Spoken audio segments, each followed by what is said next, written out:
வணக்கம், welcome to thiyonilapradeep kitchen. இன்னைக்கு நம்ம பார்க்க போற recipe protein and fibre rich weight loss dosa எப்படி பண்ணுறதுன்னு தான் பார்க்க போகிறோம். இதில் நம்ம தானியங்கள், சிறுதானியங்கள், அப்புறம் பருப்பு வகைகள் இந்த மாதிரி எல்லாமே சேர்த்து அது கூடவே காயும் சேர்த்து பண்ண போகிறோம்.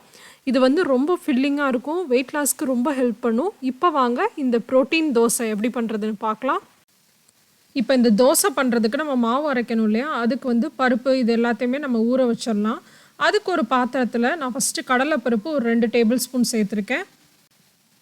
அப்புறம் அது கூடவே வந்து பார்த்திங்கன்னா பாசி பயிறு 2 டேபிள் ஸ்பூன். இது எல்லாமே அளவெல்லாம் பார்த்திங்க அப்படின்னா நீங்கள் உங்களுக்கு விருப்பமான அளவு சேர்த்துக்கலாம். ஒன்றும் இதில் வந்து ஒரு ப்ராப்பரான மெஷர்மெண்ட் அப்படின்லாம் இல்லை. நம்ம எல்லா வகையான பருப்பும் சேர்த்து நம்ம ஊற வச்சு தோசை பண்ண போகிறோம்.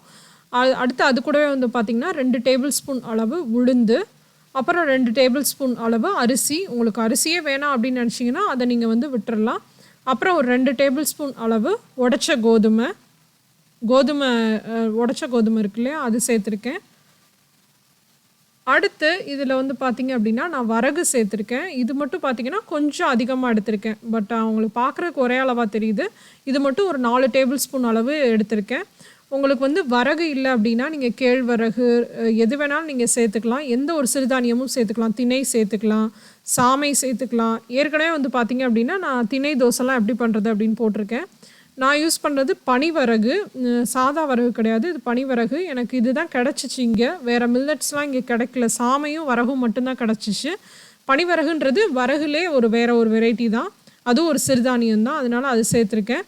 இது கூட உங்களுக்கு விருப்பமான எந்த பருப்பும் எந்த தானியமும் நீங்கள் சேர்த்துக்கலாம். சம்டைம்ஸ் வந்து பார்த்திங்க அப்படின்னா நான் சுண்டல் சேர்த்துக்குவேன்.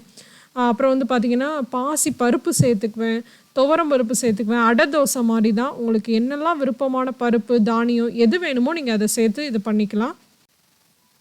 இப்போ இதை நல்லா கழுவிட்டு ஒரு 5லேருந்து 6 மணி நேரம் நீங்கள் ஊற வச்சுக்கலாம். இப்போ காலையில் பண்ண போகிறீங்க அப்படின்னா நீங்கள் நைட்டே வந்து ஊற வச்சுட்டு நீங்கள் தூங்கிட்டிங்கன்னா காலையில் எழுந்திரிச்சு மாவு மட்டும் அரைச்சி நம்ம இன்ஸ்டண்ட்டாகவே வந்து தோசை ஊற்ற ஆரம்பிச்சிடலாம். புளிக்க வைக்கணுன்ற அவசியம் இல்லை. அதே மாதிரி பார்த்தீங்க அப்படின்னா டின்னர் பண்ணுறீங்கன்னா காலையில் நீங்கள் ஊற வச்சாவே போதும். மிக்சியிலே அரைச்சிக்கலாம். நான் வந்து நிறைய அரைக்கிறேன்னா மட்டும் நான் கிரைண்டர் யூஸ் பண்ணுவேன். பட் பார்த்திங்க அப்படின்னா இந்த மாதிரி தோசைலாம் வந்து பார்த்திங்கன்னா ஒரு 2 நாளைக்கு தான் அந்த மாவு வந்து வச்சுக்க முடியும்.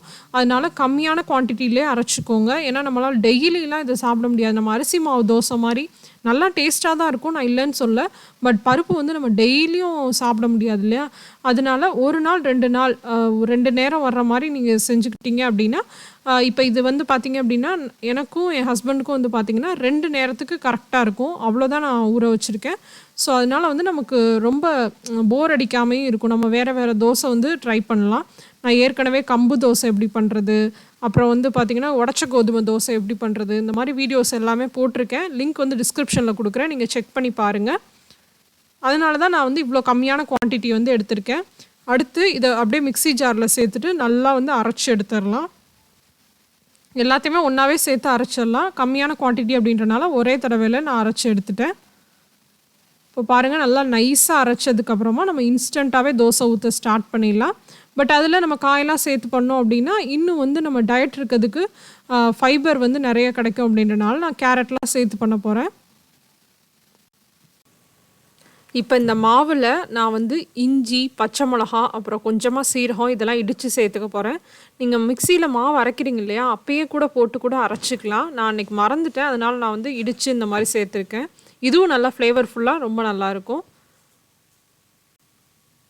அதே மாதிரி பார்த்திங்க அப்படின்னா மேக்ஸிமம் இந்த மாதிரி தோசைக்கெல்லாமே வந்து கருவேப்பிலையும் கொத்தமல்லியும் நிறைய சேர்த்துக்கிட்டிங்க அப்படின்னா டேஸ்ட் வந்து இன்னும் நல்லாவே அதிகமாக இருக்கும். அதனால வந்து நான் எப்பயுமே நிறையவே கருவேப்பிலையும் கொத்தமல்லியும் சேர்த்துக்குவேன். அப்புறம் அது கூட வந்து பார்த்திங்கன்னா பொடியாக நறுக்குன ஒரு சின்ன வெங்காயம், ஒரு 2-3 சின்ன வெங்காயம் எடுத்துக்கோங்க. இல்லை பெரிய வெங்காயம் வந்துச்சுன்னா பாதி எடுத்துக்கோங்க. அப்புறம் ஒரு மீடியம் சைஸ் கேரட்டை துருவி சேர்த்துருக்கேன்.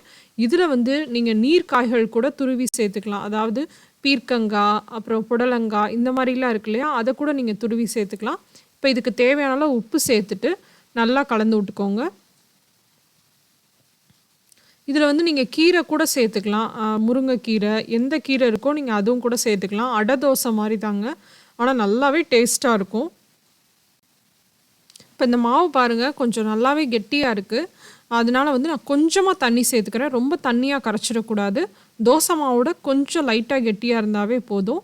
அதனால் ரொம்ப அதிகமாக தண்ணி சேர்த்துக்காதீங்க. இப்போ தேவையான அளவு தண்ணி சேர்த்துட்டு அதை நல்லா கலந்து விட்டுட்டு நம்ம தோசை சுடுறதுக்கு ஸ்டார்ட் பண்ணிடலாம்.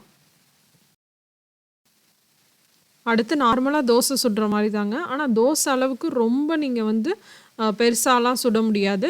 ஓரளவு ஊத்தப்பத்தை விட கொஞ்சம் பெருசாக, அதே மாதிரி கொஞ்சம் தின்னா, ஊத்தப்பத்தை விட கொஞ்சம் தின்னா வந்து நீங்கள் வந்து தோசை சுட்டுக்கலாம். அடுத்து அதில் சுற்றி வந்து பார்த்திங்கன்னா கொஞ்சமாக நல்லெண்ணெய் சேர்த்துருக்கேன். நீங்கள் எந்த எண்ணெய் வேணாலும் உங்களுக்கு விருப்பமான எண்ணெய் சேர்த்துட்டு 2 சைடும் வெந்ததுக்கப்புறமா எடுத்துடலாங்க. நார்மலாக தோசை சுடுற மாதிரி தான். ஆனால் என்னென்னா இது வந்து கொஞ்சம் டைம் விட்டு நீங்கள் தோசை சுடணும். ஏன் அப்படின்னா பருப்பெல்லாம் நம்ம சேர்த்துருக்கோம் இல்லையா, ஊற வச்சு தான் சேர்த்துருக்கோம். அது வந்து வேகிறதுக்கு கொஞ்சம் டைம் எடுக்கும். நம்ம நார்மல் தோசை வந்து இப்போ 1 நிமிஷத்தில் ரெடி ஆகுது அப்படின்னா இது ஒரு 2 நிமிஷம் ஆகும், அவ்வளோதான். பட் நல்லாவே வேக வச்சுட்டு எடுங்க. எப்பயுமே வந்து இந்த மாதிரி பருப்பு தோசையாக இருந்தாலும் சரி, நம்ம சிறுதானிய தோசையும் வந்து பார்த்திங்க அப்படின்னா நல்லா வெந்ததுக்கப்புறமா எடுக்கணும். இல்லைன்னா வயிறு வலி இந்த மாதிரி பிரச்சனைலாம் வரும். செரிமான பிரச்சனை வராமல் இருக்கணும்னா நல்லா வேக வச்சுட்டு எடுங்க. இந்த தோசைலாம் வந்து பார்த்திங்க அப்படின்னா ஒரு 2 தோசை சாப்பிட்டீங்க அப்படின்னாவே நல்லா ஃபில்லிங்காக இருக்குங்க. டயட்டில் இருக்கவங்களுக்கு ரொம்ப சூப்பரான ரெசிபி இது. அதே மாதிரி டயட்டில் இருக்கவங்க தான் சாப்பிட்ணுன்னு இல்லைங்க. வீட்டில் குழந்தைங்க இருந்தாங்கன்னா அவங்களுக்கும் நீங்கள் கொடுக்கலாம். ஏன்னா இதில் ப்ரோட்டீன்லாம் நிறையா இருக்கு இல்லையா, அதனால் குழந்தைங்களுக்கு கொடுக்கலாம். குழந்தைங்களுக்கு கொடுக்குறப்ப நீங்கள் இதில் நெய் சேர்த்து கூட கொடுக்கலாம். டயட்டில் இருக்கவங்களும் நெய் எடுத்துக்கலாம். ஏன்னா வந்து நெய்யில் வந்து குட் ஃபேட்டு தான் இருக்குது. எப்போயுமே ஃபஸ்ட்டு தோசை நமக்கு கலர் கொஞ்சம் கம்மியாக தான் வரும். பட் செகண்ட் தோசை ரொம்ப சூப்பராகவே வரும். இந்த ரெசிபி வந்து கண்டிப்பாக ட்ரை பண்ணி பாருங்கள். நான் எப்போயுமே பார்த்திங்க அப்படின்னா வீக்லி வந்து ஒன்ஸ் இந்த மாதிரி மாவு அரைச்சி வச்சுக்குவேன். இப்போ சண்டே அரைச்சேன் அப்படின்னா மண்டேவும் டியூஸ்டேவும் இந்த மாவு வச்சு காலி பண்ணிடுவோம். அந்த மாதிரி தான். ரொம்ப அரைச்சி வச்சுக்காதீங்க. ஏன்னா நான் ஒரு டைம் அந்த மாதிரியும் அரைச்சி வச்சுருந்தேன். பட் நம்மளால் டெய்லிலாம் சாப்பிட முடியாதுங்க. ஒரு நாள் 2 நாள் சாப்பிட்லாம், நல்லா டேஸ்ட்டாக இருக்கும். ஏன்னா டெய்லி நம்மளால் பருப்பு சாப்பிட முடியாது இல்லையா, கேஸ் ட்ரபிள் இந்த மாதிரி ப்ராப்ளம்ஸ்லாம் வரும். ஸோ அதனால் வந்து ஒரு 2 நாள் தொடர்ந்து நீங்கள் சாப்பிட்ற மாதிரி கொஞ்சமாக மாவு அரைச்சி வச்சுக்கோங்க. கண்டிப்பாக இந்த வீடியோ உங்கள் எல்லாருக்கும் யூஸ்ஃபுல்லாக இருந்திருக்கும்னு நினைக்கிறேன். யூஸ்ஃபுல்லாக இருந்துச்சு அப்படின்னா தியோனிலா பிரதீப் கிச்சனை மறக்காமல் சப்ஸ்கிரைப் பண்ணி வச்சுக்கோங்க. இன்னொரு இன்ட்ரெஸ்டிங்கான அதே சமயம் யூஸ்ஃபுல்லான வீடியோவோட உங்கள் எல்லாரையும் சந்திக்கிறேன். அதுவரை உங்களிடமிருந்து விடைபெறுவது உங்கள் தியோனிலா பிரதீப். தேங்க்யூ.